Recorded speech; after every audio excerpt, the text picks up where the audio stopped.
উত্তরের জলপাইগুড়ি, দার্জিলিং, আলিপুরদুয়ার এই সমস্ত এলাকায় মূলত আবহাওয়া কেমন রয়েছে আপডেট দেওয়ার চেষ্টা করবো আপনাদেরকে। দেখুন, সেখানে মূলত একদিকে যখন দেখা গেলাম দক্ষিণবঙ্গের ছবি, শিল্পাঞ্চলের ছবি, সেখানে প্রায় রোদ ঝলমল অবস্থা, কিন্তু অন্যদিকে জলপাইগুড়ির ছবি দেখাচ্ছি আপনাদের সামনে। উত্তরবঙ্গের জলপাইগুড়ি উত্তরের ছবি, সেখানে কুয়াশার চাদরে প্রায় মোড়া রয়েছে জলপাইগুড়ি, অর্থাৎ ভোর থেকেই প্রায় কুয়াশা চাদরে মোড়া, ঠান্ডা বাতাস এবং কুয়াশাও সঙ্গে রয়েছে, অর্থাৎ ঠান্ডা ভাব কিন্তু কোথাও একটা কাটেনি, অর্থাৎ বেশ ঠান্ডায় রয়েছে এবং ঠান্ডা অনুভব করছেন উত্তরের বাসিন্দারা।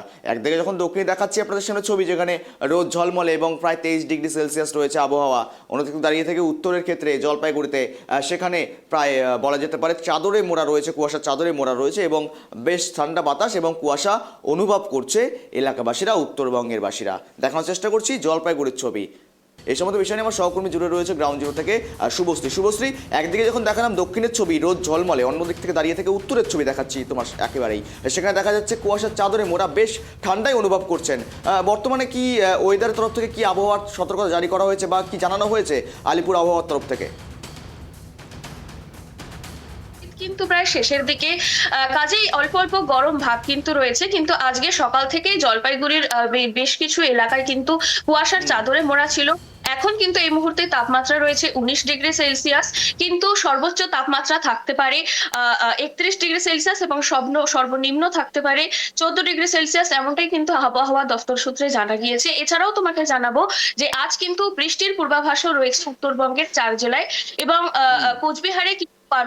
কোচবিহারে বজ্রবিদ্যুৎ সহকারে বৃষ্টির সম্ভাবনা রয়েছে, যেহেতু রাজস্থানের ওপর কিন্তু একটা ঘূর্ণাবর্ত রয়েছে এবং নতুন পশ্চিমী ঝঞ্ঝা রয়েছে, সে কারণেই কিন্তু এই বৃষ্টির সম্ভাবনা, এমনটাই কিন্তু আবহাওয়া দপ্তর সূত্রে জানা যাচ্ছে। এছাড়াও পার্বত্য এলাকাতেও কিন্তু বজ্রবিদ্যুৎ সহকারে বৃষ্টির সম্ভাবনা রয়েছে আজকের দিনে। কাজেই তোমাকে জানাবো যে সকালে যেরকম ঠান্ডা থাকে, সন্ধ্যের পরেও কিন্তু সেই তাপমাত্রা আরো কমতে থাকে, মাঝে বেলা বাড়ার সঙ্গে সঙ্গে কিন্তু একটা গরম ভাব অনুভূত হচ্ছে। মোটের উপর উত্তরবঙ্গে এবং জলপাইগুড়ি জেলায় কিন্তু এখন বেশ মনোরম পরিবেশ, সেটা কিন্তু বলাই যায়। গৌরব, একেবারে কিন্তু শুভশ্রী, দেখো মূলত এই যে বসন্তকাল তো চলে এসেছে এবং বসন্ত উৎসব সামনেই রয়েছে, তার পূর্বেই কি মূলত সেই বসন্তের আমেজ কোথাও পাওয়া যাচ্ছে? এই যে হালকা ঠান্ডা হালকা গরম, সেক্ষেত্রে দাঁড়িয়ে থেকে কোথাও বসন্তের আমেজ? একেবারে দেখো, তোমাকে যেমনটা জানালাম যে সকালে যেরকম কুয়াশার চাদরে মোড়া ছিল, বেশ ঠান্ডা অনুভূত হচ্ছিল। এখন বেলা বাড়ার সঙ্গে সঙ্গে তাপমাত্রা বাড়ছে ঠিকই, কিন্তু আবার সন্ধে নামার পরে কিন্তু তাপমাত্রা কমতে শুরু করে। প্রত্যেক দিনই কিন্তু এরকম আবহাওয়া বজায় থাকছে, কাজেই বসন্তের যে আমেজ, একটু ঠান্ডা একটু গরম, বেশ মৃদুমন্দ একটা পরিবেশ, একটা মনোরম পরিবেশ, তেমনটাই কিন্তু রয়েছে উত্তরবঙ্গে।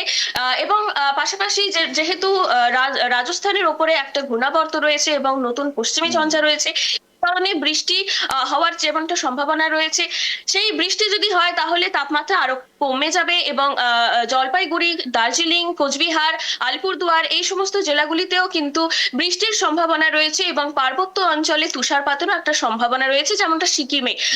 কাজেই উত্তরবঙ্গ জুড়ে বেশ মনোরম পরিবেশ, সেটা কিন্তু বলাই যায় এবং বসন্তের পুরো আমেজই কিন্তু পাওয়া যাচ্ছে উত্তরবঙ্গের এই জেলাগুলোতে। গৌরব, বেশ, ধন্যবাদ শুভশ্রীর সঙ্গে থাকার জন্য।